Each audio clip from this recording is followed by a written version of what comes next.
Let's try to understand what's the difference between fundamental analysis and technical analysis. Fundamental analysis is for long-term duration, though technical analysis is for short-term duration.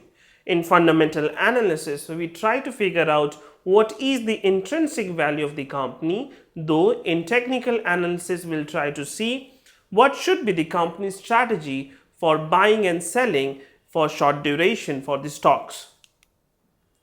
Fundamental analysis is the analysis of companies' health, financial performance, and future outlook based on historical data and other financial parameters. The objective of financial analysis through this mode is to arrive at the intrinsic value of the company.